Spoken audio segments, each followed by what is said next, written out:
میرے کزن نے بھی اس کے ہاتھ سے ہاتھ ملاتے ہوئے کہا کہ میرا نام ناظم ہے۔ اس کے بعد وہ لڑکی اپنی گاڑی میں بیٹھ کر چلی گئی اور میرا کزن اپنے دوست کے گھر آ گیا۔ گھر آ کر اس نے کھانا کھایا اور دونوں اپنے اپنے موبائل پکڑ کر بیٹھ گئے۔ میرا کزن کافی خاموش تھا۔ اس کا دوست اسے کافی دیر سے نوٹ کر رہا تھا۔ آخر اس نے اسے بول ہی دیا کہ ناظم کیا ہوا؟ اتنے خاموش کیوں ہو؟ تو ناظم نے کہا کہ کچھ نہیں۔ تو اس کے دوست نے کہا کہ اتنا کھویا کھویا کیوں ہے؟ تو میرے کزن نے کہا نہیں یار، میں نائشہ کے بارے میں سوچ رہا ہوں۔ تو اس کے دوست نے کہا کون نائشہ؟ تو میرے کزن نے کہا کہ وہی لڑکی جو ابھی تھوڑی دیر پہلے ملی تھی۔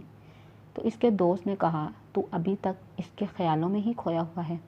تو میرے کزن نے کہا نہیں ایسی کوئی بات نہیں، میں تو بس کیا؟ اس کے دوست نے میرے کزن کی بات کاٹتے ہوئے کہا اس لڑکی کے خیالوں سے باہر آ۔ ناظم نے کہا یار فواد، وہ لڑکی بہت خوبصورت تھی، چاہ کر بھی میری آنکھوں سے اس کی صورت جان ہی نہیں رہی۔ یہ کہہ کر میرے کزن نے ایک ٹھنڈی آہ بھری۔ تو اس کے دوست نے کہا تجھے پتہ ہے کہ وہ کہاں رہتی ہے یا اس کا فون نمبر وغیرہ؟ میرے کزن نے کہا نہیں، مجھے اس کے بارے میں کچھ نہیں پتہ۔ تو پھر اس کے دوست نے کہا بیٹھا رہے، اب وہ تجھے ملنے سے رہی۔ کچھ دیر سوچنے کے بعد اچانک فواد کو یاد آیا کہ ایک طریقہ ہے جس سے وہ مل سکتی ہے۔ تو فواد نے میرے کزن سے کہا کون سا طریقہ؟ تو فواد نے کہا حوصلہ کر، بتاتا ہوں۔ یہ کہہ کر فواد نے کہا سامنے پارٹی چل رہی ہے، وہاں چل کر پتہ کرتے ہیں، شاید کسی کو پتہ ہو اس کے بارے میں۔ میرا کزن فوراً کھڑا ہو گیا کہ چل ابھی چلتے ہیں۔ وہ دونوں جلدی اپنے گھر سے نکلے اور سامنے والے گھر میں داخل ہو گئے۔ مین ڈور کھلا ہوا تھا اور چند قدم کے فاصلے پر باہر لان میں پارٹی ہو رہی تھی۔ کافی لاؤڈ میوزک بج رہا تھا۔ سامنے لڑکے لڑکیاں ہاتھ میں ڈرنکس کے گلاس لیے میوزک پر جھوم رہے تھے۔ ایک طرف باربیکیو ہو رہا تھا اور کچھ لڑکے لڑکیاں صوفے پر بیٹھے گپے ہانک رہے تھے۔ فواد اور ناظم ان کے قریب گئے اور جا کر انہیں مخاطب کرتے ہوئے کہا ایکسکیوز می۔ تو وہ سب لوگ ان دونوں کی طرف دیکھنے لگے۔ تو ایک لڑکے نے کھڑے ہو کر کہا جی کہیے، کون ہیں آپ؟ فواد نے کہا میں سامنے والے گھر سے آیا ہوں۔ تو اس لڑکے نے کہا تو پھر آپ حمزہ کے دوست ہیں، رکو میں حمزہ کو بلاتا ہوں۔ فواد نے کہا اس کی ضرورت نہیں، میں صرف کسی کا پتہ پوچھنے آیا ہوں۔ تو اس لڑکے نے کہا کس کا؟ تو ناظم نے کہا ابھی اس پارٹی میں ایک لڑکی تھی بلیک ڈریس پہنے ہوئے جس کے بال کافی لمبے تھے اس کے پیروں تک۔ وہ لڑکا کافی حیران ہو گیا اور سوچنے لگا میں تو اس پارٹی میں ایسی کوئی لڑکی نہیں دیکھی۔ وہاں پر باقی لوگ جو بیٹھے تھے وہ بھی سوچ میں پڑ گئے کہ ہم نے تو ایسی کوئی لڑکی دیکھی ہی نہیں۔ ناظم نے کہا اس کا نام نائشہ تھا۔ تو اس لڑکے نے کہا میں اس نام اور اس حلیے کی کسی لڑکی کو نہیں جانتا، ہاں ہو سکتا ہے حمزہ جانتا ہوگا، میں اس سے پتہ کرتا ہوں۔ یہ کہہ کر اس نے حمزہ کو آواز دی، حمزہ بات سنو، ادھر آؤ۔ حمزہ آیا۔ تو اس لڑکے نے کہا حمزہ سے کہ شاید یہ تمہارا دوست ہے، یہ کسی کو ڈھونڈ رہا ہے۔ تو حمزہ نے فواد کو پہچانتے ہوئے کہا کہ فواد تم یہاں کیسے؟ تو فواد نے کہا یار میں نائشہ نام کی لڑکی کو ڈھونڈ رہا ہوں جو ابھی تھوڑی دیر پہلے تمہاری پارٹی میں تھی۔ حمزہ نے کہا اس نام کی تو کوئی لڑکی یہاں نہیں تھی، خیر پھر بھی میں تمہاری تسلی کے لیے سب سے پتہ کر دیتا ہوں۔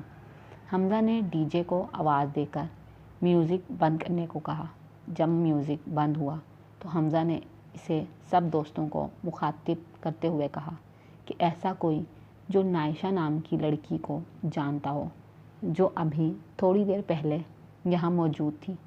تو سب کا ایک ہی جواب تھا کہ ہم اس نام کی کسی لڑکی کو نہیں جانتے۔ تو حمزہ نے فواد کو معذرت کرتے ہوئے کہا یار معاف کرنا، یہاں پر تو کوئی بھی اس نام کی لڑکی کو نہیں جانتا۔ یہ کہہ کر حمزہ نے کہا اگر تم آ ہی گئے ہو تو ہماری پارٹی میں شرکت کرو۔ لیکن فواد نے کہا نہیں یار کوئی بات نہیں، بہت بہت شکریہ۔ یہ کہہ کر فواد اور ناظم وہاں سے چلے آئے اور دونوں سوچنے لگے کہ پھر وہ لڑکی کون تھی اور اس نے یہ جھوٹ کیوں کہا کہ وہ سامنے پارٹی میں آئی تھی وغیرہ وغیرہ۔ کئی سوالات ان کے ذہن میں گھوم رہے تھے۔ خیر وہ دونوں گھر چلے گئے۔ گھر پہنچ کر فواد تو تھوڑی دیر بعد سو گیا، لیکن ناظم ساری رات جاگتا رہا اور نائشہ کے بارے میں سوچتا رہا حتیٰ کہ صبح ہو گئی۔ جب فواد کی آنکھ کھلی اور وہ اپنے کمرے سے باہر آیا تو اس نے ناظم کو اسی طرح پریشان حال ڈرائنگ روم میں بیٹھا دیکھا تو وہ خود بھی بہت پریشان ہوا اور خاموش ہو کر ناظم کے ساتھ بیٹھ گیا۔ ناظم کو اس کے آنے کی آمد کی خبر بھی نہ ہوئی تو تھوڑی دیر بعد فواد نے ناظم کو مخاطب کرتے ہوئے کہا کہ ناظم ایک دم چونک گیا۔ تو فواد نے کہا حوصلہ کر یار، میں ہوں، چل جلدی تیار ہو، ہم دونوں باہر چلتے ہیں ناشتہ کرنے۔ تو ناظم نے کہا نہیں یار، میرا موڈ نہیں ہے، رہنے دے۔ لیکن فواد نے ضد کر کے ناظم کو جلدی تیار ہونے کو کہا اور وہ دونوں باہر چلے گئے۔ ایک حلوائی کی دکان پر بیٹھ کر دونوں نے حلوہ پوری کا ناشتہ کیا اور باہر آ گئے۔ فواد پارکنگ سے گاڑی لینے گیا، تبھی ناظم نے اپنے سامنے آ کر رکی گاڑی میں سے نائشہ کو نکلتے دیکھا تو کافی حیران ہوا اور خوش بھی۔ تو اس نے فوراً نائشہ کو مخاطب کر کے کہا ہیلو نائشہ، پہچانا مجھے؟ تو نائشہ نے کہا کہ ہاں کیوں نہیں، آپ کی وجہ سے ہی تو میں یہاں صحیح سلامت کھڑی ہوں، آپ کو کیسے بھول سکتی ہوں، ورنہ وہ لڑکا تو پتہ نہیں کیا کرتا۔ خیر آپ بتاؤ ناظم، یہاں کیا کر رہے ہو؟ تو ناظم نے کہا کہ میں یہاں ناشتہ کرنے آیا تھا۔ اتنے میں فواد نے گاڑی کا ہارن دیا، لیکن ناظم نے ہارن کی آواز سنی نہیں۔ لیکن جب فواد نے نائشہ کو ناظم کے ساتھ کھڑے دیکھا تو فواد گاڑی سے باہر نکل کر آیا اور کہا ہیلو نائشہ، میں ناظم کا دوست، تمہیں پتہ ہے کل ناظم نے تمہیں کہاں کہاں نہیں ڈھونڈا۔ خیر اب تم مل ہی گئی ہو تو اپنا نمبر یا گھر کا پتہ کچھ بھی ناظم کو دے دینا۔ ناظم فواد کو اشارہ کرتا رہ گیا، لیکن فواد بنا رکے سب بولتا چلا گیا۔ نائشہ ناظم کو دیکھ کر مسکرائی اور کہا کہ میں معافی چاہتی ہوں کیونکہ میں موبائل فون یوز نہیں کرتی اور میرا گھر یہاں نہیں ہے، یہاں تو میں کچھ دن کے لیے آئی تھی اپنی دوست کے گھر، لیکن ہاں رات 11 بجے کی میری فلائٹ ہے، میں واپس لندن جا رہی ہوں۔ اگر آپ کے پاس وقت ہے تو ہم شام 4 بجے مل سکتے ہیں جیدی کیفے میں۔ نائشہ یہ کہہ کر چلی گئی۔ نائشہ نے اس وقت بھی گرین کلر کا لانگ فراک پہنا ہوا تھا۔ یہ کہہ کر وہ تو چلی گئی اور ناظم کے جیسے چہرے پر مسکراہٹ واپس لوٹ آئی ہو۔ ناظم کافی خوش تھا۔ یہ دونوں لڑکے گھر پہنچے اور ابھی سے ہی ناظم شام کی تیاری کرنے لگا۔ فواد نے کہا بریک لگا ناظم، شام 4 بجے جانا ہے، ابھی نہیں۔ ناظم نے کہا تو چپ کر، تجھے کیا پتہ، فرسٹ ٹائم کسی لڑکی نے مجھے ڈیٹ پر بلایا ہے۔ یہ ڈیٹ کب سے ہوئی؟ فواد نے کہا۔ ناظم نے کہا تجھے کیا پتہ، تیری کوئی جی ایف نہیں ہے نا، اسی لیے جب ہوگی تب پوچھوں گا۔ یہ کہہ کر ناظم فریش ہونے چلا گیا اور فواد کھڑا مسکراتا رہا۔ فریش ہونے کے بعد ناظم بار بار گھڑی دیکھتا رہا کہ کب ٹائم گزرے گا اور میں کب جاؤں گا۔ اللہ اللہ کر کے 3 بجے ناظم فواد فوراً تیار ہوا اور کیفے کے لیے نکل گیا۔ وہاں پہنچ کر دیکھا نائشہ پہلے سے ہی وہاں موجود تھی۔ اس نے ابھی بھی سفید رنگ کا فراک پہنا ہوا تھا۔ دونوں نے کافی پی اور کچھ ادھر ادھر کی باتیں کی۔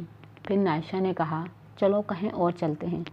یہ کہہ کر وہ دونوں سینٹرل پارک میں چلے گئے۔ وہاں بیٹھ کر دونوں نے کافی باتیں کی۔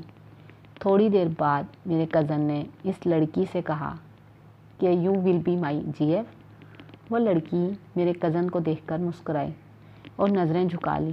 میرے کزن نے مسلسل اسے دیکھ رہا تھا اور اس کے جواب کا منتظر تھا۔ اس لڑکی نے اپنی نظریں اوپر اٹھائی اور میرے کزن کو دیکھنے لگی۔ اس لڑکی کے چہرے پر ایک طنزیہ مسکراہٹ تھی۔ اس نے ناظم سے کہا، تم میری حقیقت نہیں جانتے، اگر جانتے ہوتے تو یہ سوال کبھی نہ ہی کرتے، اور شاید میں تمہیں کبھی اپنی حقیقت بتاتی بھی نہیں، لیکن تم ایک اچھے لڑکے اور صاف دل کے مالک ہو، اس لیے میں بتا دیتی ہوں۔ یہ کہہ کر وہ لڑکی اپنی جگہ سے کھڑی ہو کر 4 قدم چل کر آگے گئی اور پھر واپس پیچھے مڑ کر میرے کزن کو دیکھنے لگی۔ میرا کزن کافی حیران تھا کیونکہ اسے اس لڑکی کی باتیں سمجھ نہیں آ رہی تھیں۔ میرا کزن مسلسل اسے دیکھا جا رہا تھا۔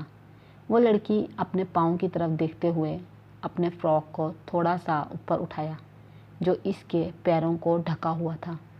یہ دیکھ کر جیسے میرے کزن کے اوسان ہی خطا ہو گئے۔ اس لڑکی کے پیر بالکل الٹے تھے، اور جب وہ گھبرا کر اس لڑکے کی چہرے کی طرف دیکھا تو وہ بالکل بدل چکا تھا۔ وہ لڑکی ایک خوفناک چڑیل بن چکی تھی۔ چہرہ کالا سیاہ، ناک کافی لمبی لیکن سامنے سے مڑی ہوئی تھی، آنکھیں اندر کی طرف دھنسی ہوئی تھی، گال پچکے ہوئے تھے اور لٹکے ہوئے تھے۔ باقی کے 2 دانت، جس کے سامنے کے 2 دانت ٹوٹے ہوئے صاف دکھ رہے تھے، باقی کے دانت پیلے اور کافی گندے تھے۔ یہ دیکھ کر میرا کزن کافی بری طرح سے ڈر گیا، اتنا کہ بے ہوش ہی ہو گیا، اور اسے جب ہوش آیا تو وہ اس وقت ہاسپٹل میں تھا۔ آنکھ کھلتے ہی اس نے اپنے سامنے اپنے دوست کو دیکھا جس نے اسے بتایا کہ تجھے 2 دن بعد ہوش آیا ہے، کچھ لوگ تجھے یہاں چھوڑ گئے تھے، پتہ چلا کہ تو پارک میں بے ہوش پڑا تھا، ہوا کیا تھا تجھے؟ میرے کزن نے کہا، مت پوچھ یار، مجھے تو ابھی بھی لگ رہا ہے جیسے میں کوئی خواب دیکھ رہا تھا۔ میرے کزن نے اس دن کی ساری بات اپنے دوست کو بتائی تو اس کا دوست بھی کافی خوفزدہ ہو گیا اور کہا کہ جبھی اس دن پارٹی میں کوئی اسے پہچان کیوں نہیں رہا تھا، کیونکہ وہ کوئی دوسری ہی مخلوق تھی۔ خیر، اس دن سے آج تک میرے کزن کو کبھی بھی وہ لڑکی نہیں دکھی اور نہ ہی وہ چڑیل، لیکن کئی دن تک میرا کزن رات میں ڈرتا رہا۔ پھر میرے ماموں نے اسے مسجد کے مولوی کے پاس لے گئے اور اب وہ ٹھیک ہے اور اس کی ایک لمبے بالوں والی جی ایف بھی ہے، لیکن وہ کوئی چڑیل نہیں۔ دوستو، اگر آپ کو یہ میری کہانی پسند آئی ہو تو لائک کیجیے گا اور کمنٹس میں ضرور بتائیے گا، اور اگر آپ نے ابھی تک میرا چینل سبسکرائب نہیں کیا تو please subscribe my channel and press the bell icon تاکہ میری ہر آنے والی نوٹیفیکیشن آپ تک پہنچ جائے۔ اللہ نگہبان۔